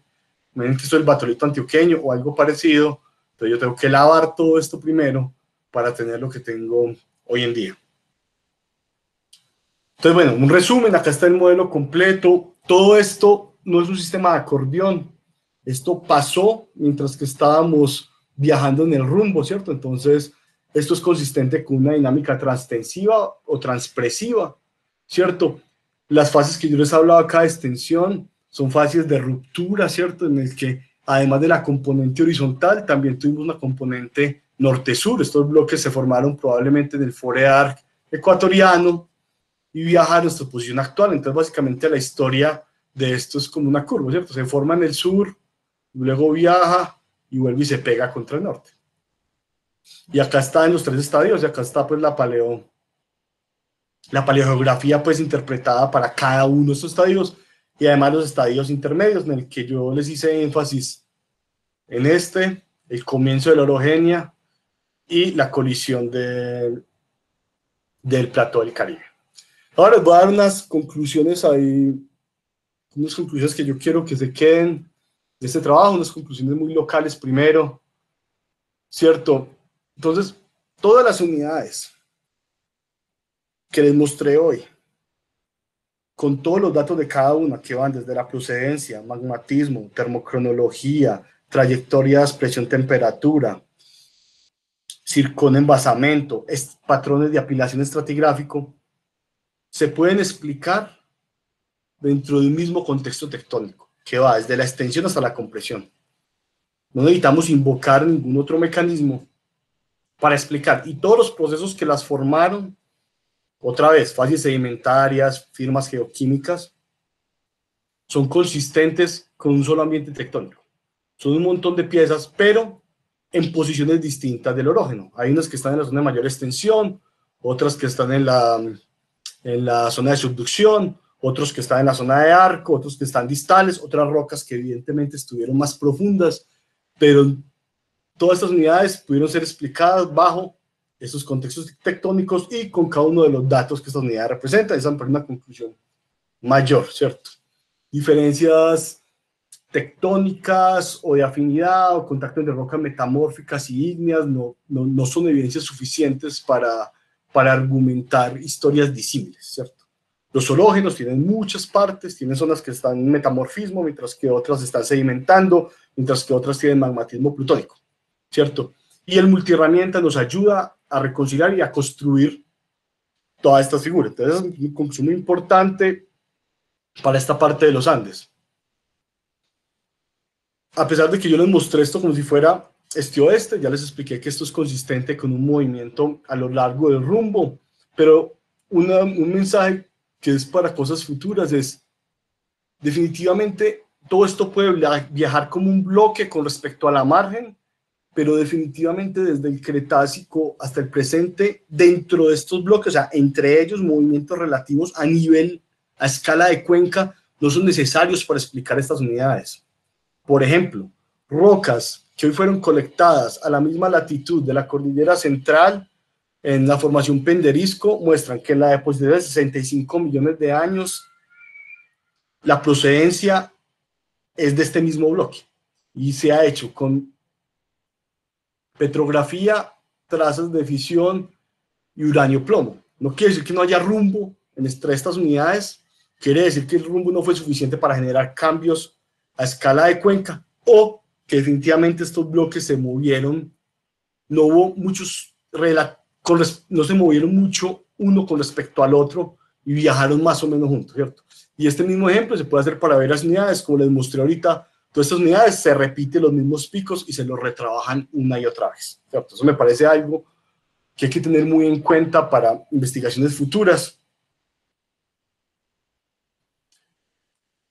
Como límites tectónicos o llamados de terrenos como la falla San Jerónimo, ¿cierto? La falla San Jerónimo pone en contacto un batolito con rocas volcanosedimentarias.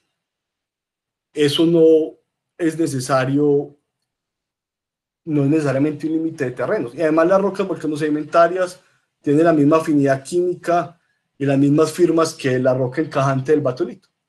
Entonces yo tengo una falla inversa que pone un plutón de 80-90 encima de unas lavas de 80-90 con firmas geoquímicas parecidas. Y eso es lo que una falla inversa hace, poner rocas profundas sobre rocas someras. Entonces límites como estos pueden ser reinterpretados sin necesidad de invocar aloctonías, ¿cierto? Y basado netamente pues, en la explicación más simple, y esto está basado en las edades, las firmas geoquímicas, y que esto fue comprobado porque la termocronología muestra muchas más exhumaciones en el batolito que en el Quebrada Grande, ¿cierto? Entonces esta es otra conclusión que me parece importante dejar ahí en el mensaje, ¿cierto? Importante también para los modelos entender que estas cuencas muestran profundización, incluso si este complejo fiolítico del Cauca, si resulta tener esta edad de Cretácico, significa que la extensión fue significativa. Entonces, de verdad, acompañando estos movimientos norte-sur, necesitamos movimientos este-oeste, necesitamos formar cuencas, necesitamos desarrollar suelo oceánico. Y esto no pasa con fallas que son 100% rumbo, que simplemente transportan bloques pegados a la margen. Yo necesito abrir y cerrar cuencas. Y ese proceso de abrir y cerrar cuencas es el registro de la formación abejorral y sus afines. Es como yo profundicé una cuenca, formé suelo oceánico y luego la apreté toda y conservé, o por lo menos es lo que estos datos que les estoy presentando hoy, pero es importante considerar estos movimientos este-oeste que son tan difíciles de precisar en las paleogeografías, pero hay evidencia, ¿cierto?, el desarrollo de estas cuencas, ¿cierto? Yo creo que es un buen elemento para empezar a pensar en estos movimientos de los bloques, que no solo se mueven al norte, sino que también van un poco al occidente y luego vuelven, a pesar de las dificultades que son claras para cuantificar. Bueno, la orogenia andina comenzó en la cordillera central, ¿cierto? Es una de las cordilleras más viejas del norte, o sea, para cuando esto comenzó, la cordillera occidental era un plató y las fases deformacionales más importantes de la oriental solo empezaron como hasta el paleógeno, ¿cierto? Entonces, ahí está, el comienzo de la compresión. Estas unidades que se heredaron de la cordillera, como ya les conté, pudieron tener entre 5 y 8 kilómetros con estimados muy conservadores y ya se erodaron. Y esta erosión es muy importante de considerar en todas las interpretaciones de procedencia que estamos usando. Y al final, ¿por qué importa esto? Por ejemplo, ¿para qué le importa esto a la margen andina? ¿Cierto? Ya como ya saliendo desde la geología local o de los modos como nosotros vemos el orógeno que estamos estudiando, la orogenia andina, porque es que, por ejemplo, esta es las velocidades de movimiento de Sudamérica hacia el occidente, ¿cierto? El cambio de estos vectores de movimiento hacia el occidente que pasa entre 85, ¿cierto? Como a 100 millones de años y tiene su pico acá, para varias latitudes, o sea, para los 19 grados sur, 26, 33, hasta los 49 grados sur. Todas muestran el mismo movimiento de Sudamérica. Y en muchos lugares de los Andes ha sido preservado una orogenia de 100 millones de años, ¿cierto? Entre 100 y 90, en todas estas latitudes. Y esto es causa de la aceleración de la placa suramericana hacia el occidente. Y este es un fenómeno que casi que dispara la orogenia y pasa en todos los Andes. Y luego, ¿cierto? Las condiciones son neutrales, ¿cierto? No hay una aceleración significativa hacia el occidente. Acá en esta corrección de Fachena también está la misma compilación, ¿cierto? Mostrando los orígenes de la orogenia andina. Entonces el mensaje final que yo quiero dejar es que esta historia cretácica es un ejemplo de controles tectónicos. Uno, un control a nivel de placa, que puede ser el responsable de empezar la orogenia andina en la cordillera central y en varios puntos de los Andes. O sea, hay los Andes comportándose en un momento como un todo, y los Andes del norte no son ajenos a esta dinámica, ¿cierto? Hay muchas cosas en las que son otra historia, pero hay muchas cosas en las que no podemos pegar. Y luego, la colisión de la placa del Caribe es un ejemplo de un control local. Muchos sectores de los Andes no tuvieron esa deformación paleocena, ¿cierto? Tan importante, pero nosotros sí. Entonces, es un ejemplo como un orógeno andino siempre es el resultado de la combinación de un montón de procesos que están pasando a nivel de placa, ¿cierto? Versus un montón de procesos locales. En esta historia cortica vimos dos eventos de deformación.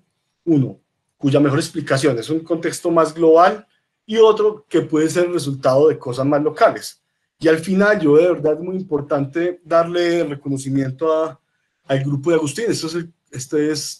Todo esto que les he mostrado está lejos de ser mi trabajo, es el trabajo del grupo de Geo a través de los años, y muchos estudiantes que hemos pasado y que hemos hecho parte en algún momento de él, ¿cierto? Entonces acá como algunos, sé que se me olvidan muchos, pero a todos pues un reconocimiento muy importante, y que definitivamente un trabajo que involucre multiherramientas requiere también unir esfuerzos desde muchas perspectivas, y además obviamente a otros investigadores también del grupo GEO, a Gaspar Monsalve, a Víctor Valencia y a Mauricio Parra, ¿cierto? Que también han sido parte activa y nos han estado ayudando siempre con las discusiones y con los datos y a fortalecer. Y yo ahí les voy a abrir el espacio para preguntas. No sé cómo funcionan las preguntas, si van a escribir en el chat o van a abrir sus micrófonos, si tienen alguna.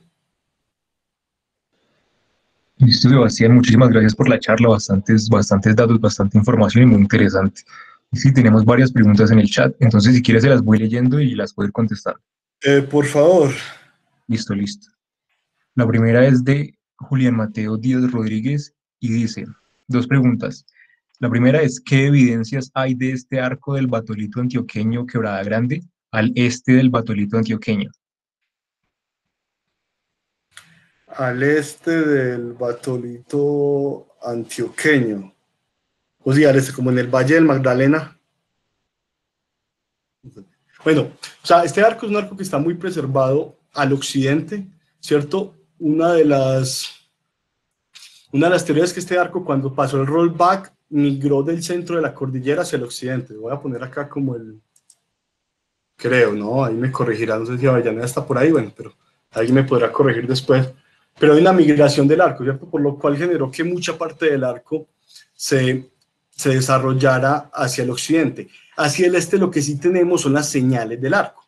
Tenemos las señales de la erosión. Este artículo de Valencia en el Valle del Magdalena, ¿cierto? Y un montón de circones en unidades Cretácico-Paleocenas con un pico de 80 millones, definitivamente muestran el componente detrítico y superficial de este arco, ¿cierto? Que posiblemente el Magdalena o estas unidades hubieran estado en partes más distales donde los elementos lábicos no llegaron a estar o se perdieron, pero la evidencia del Magdalena es toda la erosión de este arco, que es básicamente lo que está documentando este artículo que les contaba de Juan Camilo Valencia. ¿Qué más? Es que no veo. Listo. La segunda pregunta de él es, ¿qué evidencias hay de este arco en otras partes de los Andes del norte? Bueno, entonces hay una serie de intrusivos más al sur, pero obviamente hay más Quebrada Grande al sur, ¿cierto? O sea, el Quebrada Grande está y sus equivalentes en Ecuador, pero el problema es que ahí ya no tenemos las edades que tenemos acá, ¿cierto? Y hay unos límites estructurales de la cordillera, o sea, la cordillera ya como al sur de la falla de Ibagué, los basamentos cambian, ¿no? Entonces se nos vuelve más como jurásico. Yo creo que la pregunta más responsable es que al sur todavía no hay datos suficientes, ¿no? A pesar de que hay muchas formas de crítica, yo creo que al sur tocaría hacer algo parecido para ver la extensión de estas cosas o si hay algo distinto. Pero nosotros fuimos a esa secuencia del Quebrada Grande y encontramos en un pedacito dos secuencias volcánicas. Entonces yo creo que extender esto al sur sería más irresponsable. Entonces yo creo que la respuesta más saludable es que todavía falta.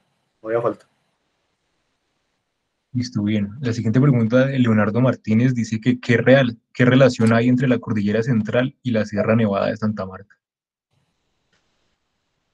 Bueno, la Sierra Nevada, los modelos dicen que estaba pegada a la cordillera central, ¿no?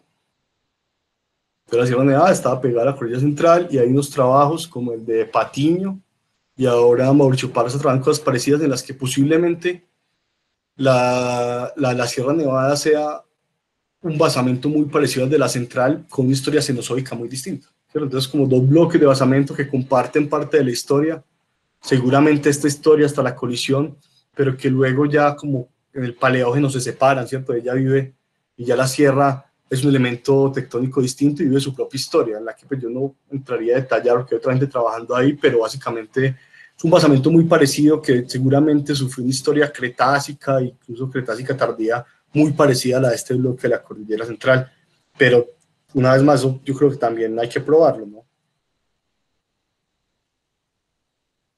Listo. Hay otra pregunta de Miguel Ángel Ortiz Chaparro, es bastante extensa, pues digamos que la pregunta es breve, pero da como un contexto primero. La voy a leer entonces. Jaramillo y compañía en 2018 reportan magmatismo monzónico con firma calcoalcalina alcalina muy rico en potasio para el sector de Sucre, Santa Fe de Antioquia, el cual incluye al Quebrada Grande previo a la colisión del plató caribeño hace aproximadamente 71 millones de años. Dichos autores relacionan dicho magmatismo con el hundimiento de la placa ubicada entre las dos zonas de subducción cretácicas de 71 a 75 millones de años, y la pregunta es, ¿existen evidencias de este magmatismo y de la desaparición de dichos sistemas de subducción más al sur y en particular en la zona de estudio? No, ese artículo es en la zona de estudio, ¿cierto? O sea, ese artículo yo no me incluí, yo no participé de eso, pero creo que se refiere a este. Es justo acá, Jaramillo 2007, es en la zona de estudio, o sea, las evidencias que presenta ese artículo. No sé si ahí hablan de Santa Fe, no, este es 2018, pero yo lo que voy a decir es, este arco, ¿cierto? Este arco, Quebrada Grande o el Batolito Antioqueño, como lo queramos llamar, tiene una historia compleja, ¿cierto? Tiene una historia compleja que es la historia entre 90 y 75 millones.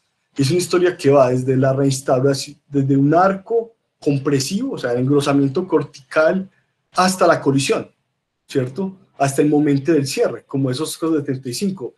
Y seguramente este trabajo de Juan Sebastián, que yo no incluí esta presentación porque no me compete, pero cuenta esa historia, ¿cierto? Estos artículos no presentan evidencias, la respuesta no presentan evidencias de eso, es una historia distinta, ¿cierto? En la que Jaramillo ha trabajado en varios papers el detalle de ese arco. Entonces, este solo elemento tectónico tiene una historia por sí mismo. El arco no fue igual, tuvo que haber sufrido una fase de engrosamiento cortical y luego el slab sinking antes de la colisión. Entonces, la respuesta sería yo, a lo que les estoy presentando, no, pero seguramente si revisan el artículo de 2017 y las evidencias que él presenta, hay una historia por contar en ese arco. Listo, gracias por la respuesta. No sé si a Miguel Ángel le quedó alguna otra pregunta. Si quisiera activar su micrófono, pues adelante. La siguiente pregunta es de Miguel Alejandro Alzate, y él dice que en esta historia que se cuenta, ¿qué papel juega el complejo Arquía que está más al occidente? Bueno, entonces esa es la parte que me salté, ¿cierto? Pero básicamente yo los refiero a este artículo. No me acuerdo de la ¿Sebastián revista. está compartiendo pantalla? Sí, ¿me están viendo? No, no se ve todavía. Me salí. Lo voy a compartir brevemente.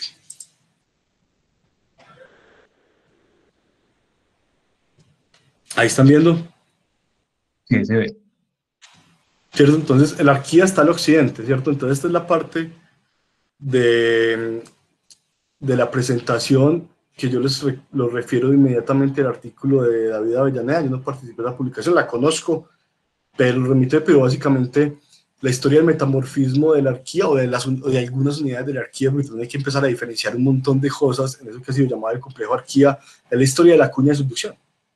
Es la historia de esta cuna, es la historia de la zona de subducción de la parte más occidental de este orógeno, y es una historia que, como el magmatismo, como la procedencia y como otro montón de elementos tectónicos, va cambiando en cada contexto. Entonces la historia que cuenta acá Avellaneda es lo que generó, ¿cierto?, la extensión, lo que le quiso al metamorfismo, ¿cierto?, que es como él documentó estas trayectorias en el metamorfismo, en presión-temperatura, hacia zonas. Esto es muy mi área, pero ahí está el artículo y juega un papel y él presenta un modelo en el que explica rocas en esas posiciones estructurales con una historia muy parecida.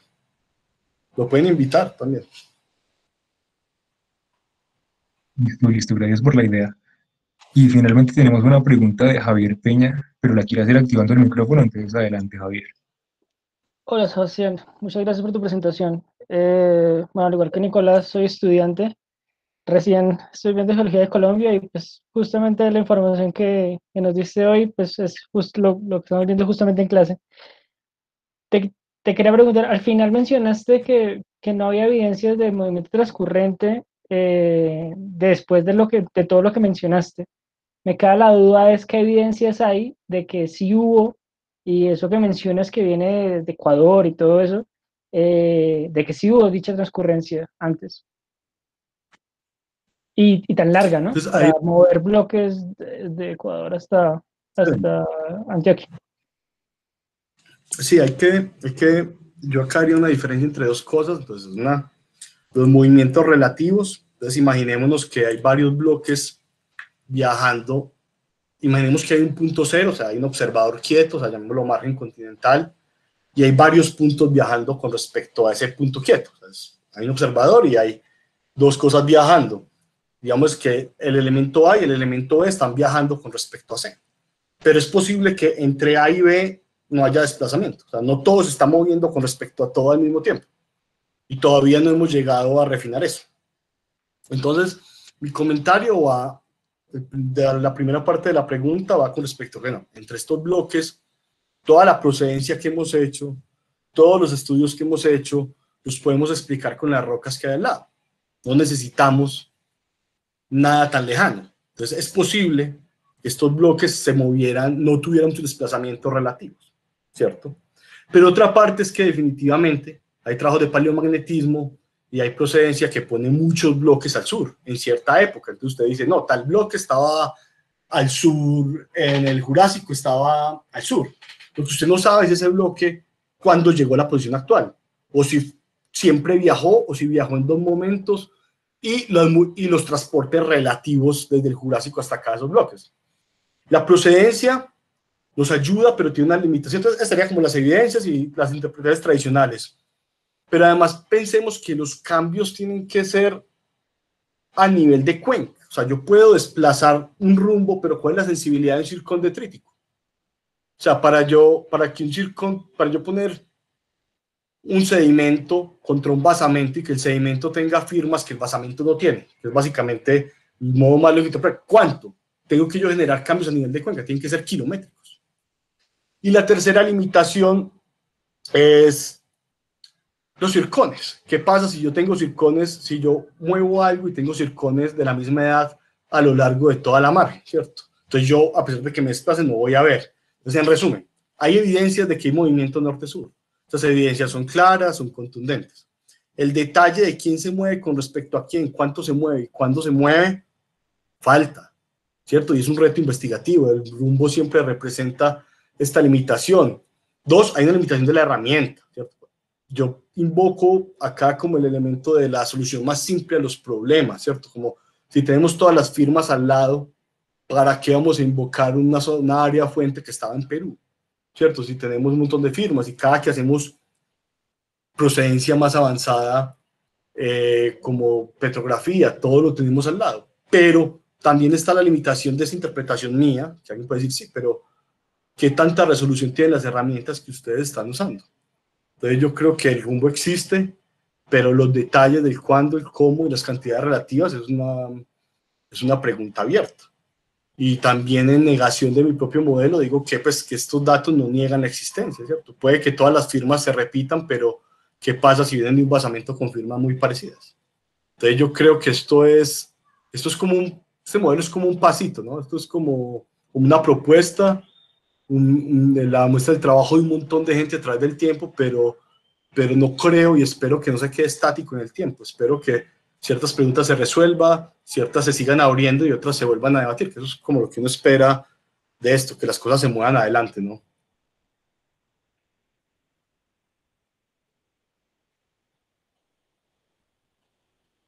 No sé si... Bueno, por eso. Adelante. No, que no sé si hay otra pregunta o... Ah, pues sí, también iba a preguntar eso. Si alguien más quiere activar su micrófono en este momento para hacer alguna pregunta o comentario, pues puede hacerlo.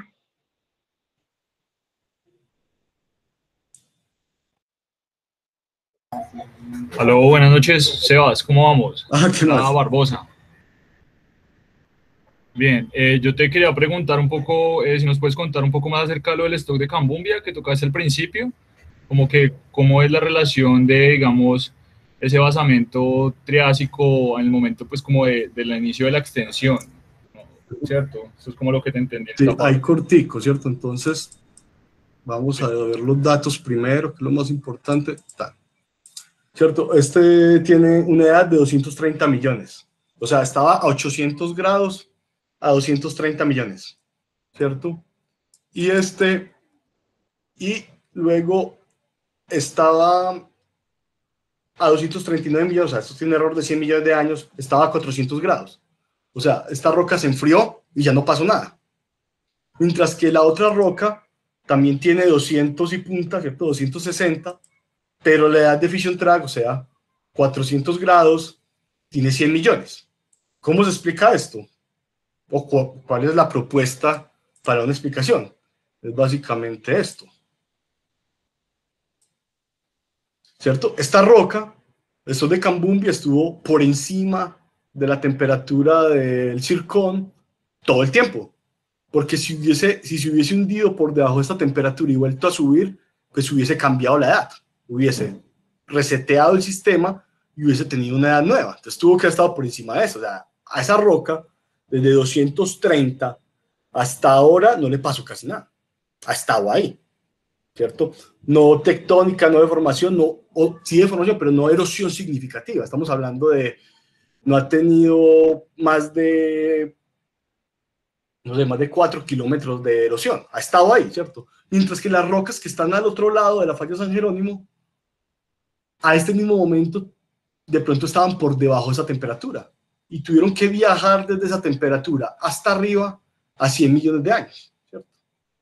Entonces, esas diferencias de la misma roca, ¿cierto? Que son los meses permotriásicos, la misma unidad, pero que hay distintas edades de fission track, se puede explicar por distintas paleoprofundidades, que al final es lo que acaba soportando, ¿cierto?, la conclusión de que las rocas en el batolito antioqueño, en el tope de la cordillera central, tienen mucha más erosión y vienen de niveles corticales más profundos que las del Valle del Cauca, que están a 600 metros sobre el nivel del mar.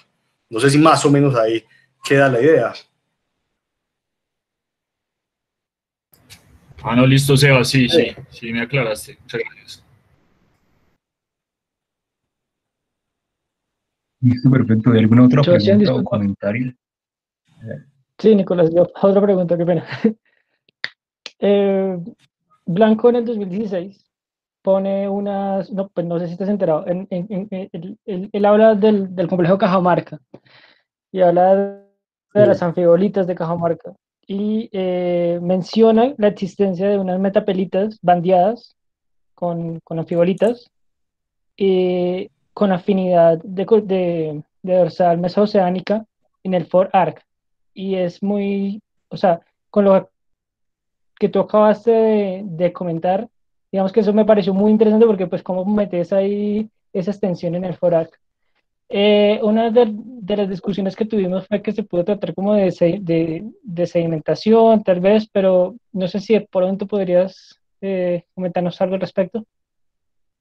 Bueno, no, eso es otro tiempo muy distinto, ¿cierto? Eso es, ¿cierto? Es casi el Jurásico, si no estoy mal, ¿cierto? Yo conozco más o menos el trabajo, pero lo único que tengo para comentar, o sea, esto empieza, nosotros empezamos esta historia en 130, o sea, ya después del Cretácico, es otro tiempo completamente distinto de la margen, pero lo que tengo que comentar es que definitivamente los procesos que están acá no son ajenos a la margen, o sea, una margen de subducción andina, ¿cierto? Sobre todo con un poco de transcurrencia, está sujeta a un montón de procesos en distintas partes del orógeno. Entonces, definitivamente cambios en el ángulo de subducción, el mensaje, me lo he dicho, el mensaje que queda de esta charla puede ser aplicado a cualquier evento, ¿cierto? Entonces, por ejemplo, la subducción dinámica, la transición de arcos, acá siempre hay subducción, ¿cierto? Ustedes ven que acá siempre hay un arco sobre otro arco, pero son arcos distintos, con procesos distintos. Y eso seguramente hace parte también de la historia del Jurásico de la margen, en el que yo puedo de repente, si la trinchera se está moviendo mucho hacia atrás, yo puedo quebrar la margen, abrir la cuenca en el forearc, tener magmatismo, luego cuando la cierro tengo metamorfismo, pero mientras tanto en el backarc o en el retroarco tengo procesos distintos y al final lo que me queda en el orógeno es que piensen que yo preservo distintas partes, porque no sabemos qué preservamos. Un montón de cosas se erodan, otro montón de cosas se quedan y quedan en posiciones distintas. Entonces yo, por ejemplo, tengo metamorfismo de la trinchera, pero tengo cobertura sedimentaria del arco y luego tengo una sección de la corteza profunda y eso es lo que me quedó, eso no lo controlo yo. Entonces seguramente esta lógica puede aplicar al trabajo de Adael, pero yo definitivamente no he trabajado esa zona y no me atrevería pues como a comentar más en el trabajo de él.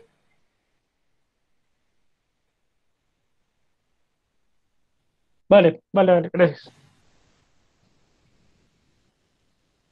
Listo, si nadie más tiene alguna otra pregunta o comentario, pues podemos dar por finalizada la charla. Entonces, muchas gracias, Sebastián, por tomarse el tiempo pues, de enseñarnos todos los estudios y los datos de esta zona que he venido trabajando. Y muchas gracias a los asistentes por interesarse en este tipo de actividades. Les recordamos que esta y nuestras otras charlas están en la lista de reproducción en el canal que les mostramos al inicio de la charla y los esperamos en las próximas actividades que tendremos en el mes. De nuevo, gracias a todos y que estén muy bien. Gracias a todos por la invitación y a los que se tomaron el tiempo de asistir. Que estén muy bien.